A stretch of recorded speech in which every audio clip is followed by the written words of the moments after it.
What's going on, people? Mike C-Town here. Just let y'all know I'm sick as fuck. I don't know what I have, but I feel like fucking garbage. Like Precious did a fucking ass drop off a two-story building right onto my entire body. It's awful. Daytime cold stuff, man. I've been taking this shit straight to the head, bro. Ooh, whoo! Been drinking this shit like a fucking wino, man. On that Bubs from the Wire swag. Anyway, I'm here with another Dead End Hip Hop solo album review. I'm going to talk about the latest album from Busdriver entitled Perfect Hair. In case you've been living in a closet for the past 15 years, Busdriver's a rapper from California, Los Angeles to be precise. He's been doing records since the late 90s and has become pretty much a legend for his insane flow and his incredible lyricism. It's crazy the concepts he comes up with or the rhyme patterns that he comes up with. I think he's a super dope wordsmith, kind of in that Dose 1, Aesop Rock kind of lane. His last album, Bows and Arrows, I thought was absolutely brilliant. It was very song-based, and he was singing a bit more than rapping. It was almost like a futuristic, broken-sounding pop record. Kind of like Kamuteo's King of Hearts. Like, I take it as a really weird and twisted spin on pop music. I like him what he does with his voice, kind of like with someone like Elizabeth Fraser from the Cocteau Twins, right? In how she uses her voice as an instrument rather than just, a complement to the music. I do that because on certain songs, unless you're sitting down reading his lyrics, you just plain cannot understand what Busdriver's saying. So instead of him being kind of like in the forefront of the music, a lot of times with me when I listen to his records, he just becomes part of the music. But with this particular album, I didn't get too much of that. For the most part, he's relatively easy to follow along with.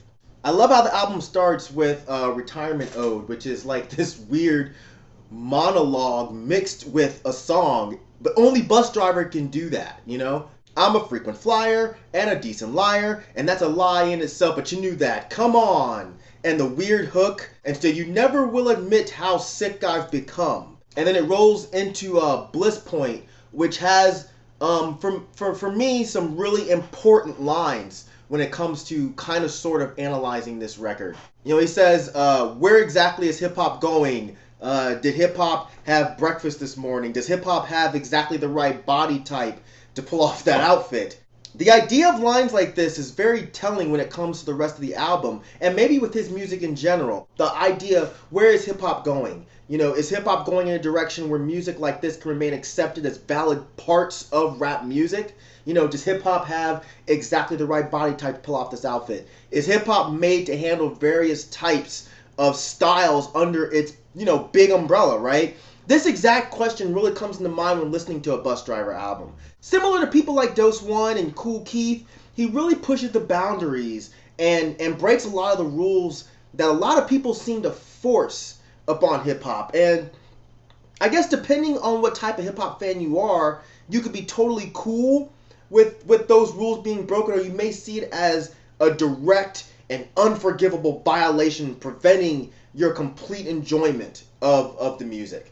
In general, I like what Busdriver does with his voice, whether he's rapping or he's crooning. And on this album, you get a nice mixture of both. Song that comes to mind, Upsweep. The way he sings on the song fits so perfectly. He really plays with inflection a lot on this track, and it makes the song a really interesting listen. Especially when you weigh what he does with his vocals against the actual beat. The beat is super dope, but it's not like it's super detailed or complex, but the way he adds so many different styles and flows to the song just makes it so interesting of a song. It's like he's rapping over multiple beats that we just can't hear, but it still fits perfectly with this particular song. Another standout track, When the Tooth Line Horizon Blinks. I really liked that beat, and Open Mike Eagle was great on this track. Don't Walk This Direction, House Party playing Twister on the autism spectrum. And Busdriver has some great lines, as always. Dance crowds wearing death shrouds, roaming in this music town. You know, and he also says, my nigga, it all makes sense when I'm zoning. And I love the way he puts that. Motion Lines is a standout track both for his verses. Girl, this rap shit left me worse for wear, and I ain't got that perfect hair. My love feels like a cervix tear. And the infectious hook. I'm impossible to love, and can I keep an open mind? Plus, it seems that he's getting a bit personal on this track, and I like that from Busdriver. Of course, Ego Death was the talk of the album. You know, 3 monster MCs on one song killing shit. Busdriver, Aesop Rock, and Danny Brown. You know, for right now, I might go on record as saying I like Danny Brown's verse the most. Countdown to extinction, no nigga, not Megadeth. So many dead rappers can't even take baby steps. But of course, all the MCs killed it. You know, Aesop Rock as always has some great quotables. I'm ruthless, the sigil is a dog with a comb feeling foolish. 7 hells calling all foreseeable futures. And I really like the Busdriver line where he says, the withering tendrils from my rot heart reach for a Benadryl like it was a lost ark.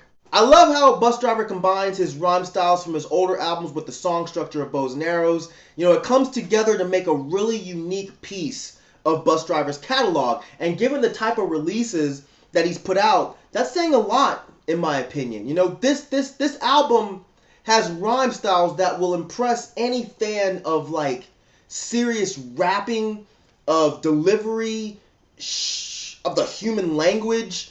And the roller coaster of sounds that the instrumentals bring to the table are both impressive and a bit unsettling. You know, in the best possible way, though. It's just really cool hearing Busdriver find a way to turn these crazy, bizarre beats into songs. You know, and how he's able to find his pocket on these instrumentals is mind-numbing.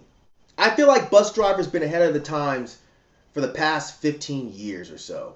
And this album's no exception. It's an album that people who are in the market for some eccentric, weirdo hip-hop will devour. But it's something that will also go over a lot of heads and leave a bad taste in a lot of mouths. To me, listening to a Busdriver album it's fun in the same way as a Lynch film. You know, like David Lynch, you know that somewhere beneath all the madness lies the mind of a genius. And at first, it's your mission to get a grasp on that genius so you yourself can feel a little bit smarter than normal, right? Like you watch a Lynch film the first few times with the purpose of trying to figure it out. Then after a while, once you realize you just don't get it, you just watch it for pure entertainment. You know, then after you've settled, you watch it for entertainment, and if you happen to get a concept or a clue here and there, then that's great. If not, hey, you're still satisfied with the time you spent experiencing it, because at the end of the day, that's what it's all about, right? I feel on a record like this, Busdriver is almost daring the listener to keep up with him. Maybe not expecting them to completely understand everything he's doing, but to maybe have fun with trying to wrap their heads around it. And to be honest, for me, I feel like the whole Hellfire Club collective is setting out, not to change hip-hop, but to be those rebels in hip-hop. Like, they're the Willie, Waylon, Johnny, and Merle of hip-hop. Like, some will get it and welcome it. Some will be scared by the super odd change and just automatically reject it. But for me, I welcome it completely. Like, we need music like this to challenge us as hip-hop listeners and to challenge hip-hop music as a whole. I feel like down the line, just like people did with Willie, Waylon, Johnny, and Merle, I feel like we're going to look back at this and say, these dudes were doing stuff that was so next level that we just didn't get it at the time. Not trying to act like experimental rap is hip-hop's savior, but we definitely need people like these guys to push the idea of individuality in hip-hop when you have so many others forcing monotony and uniformity down our throats. But overall, I think Busdriver's Perfect Hair is a fucking rad album, man. I think that he set out to make something unique and something a bit different, and he totally accomplished that. I think this is a great addition to his massive catalog.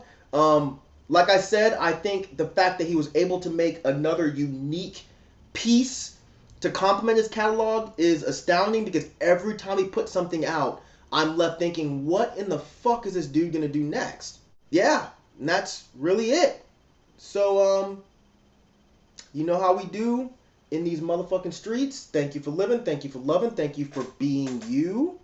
And I will see you next time. Sick ass Myke C-Town signing out. Peace, bitches. Man, I feel like I'm dying. Okay? This bus driver review might be the last thing I do on this earth. And if so, hey man, fuck it.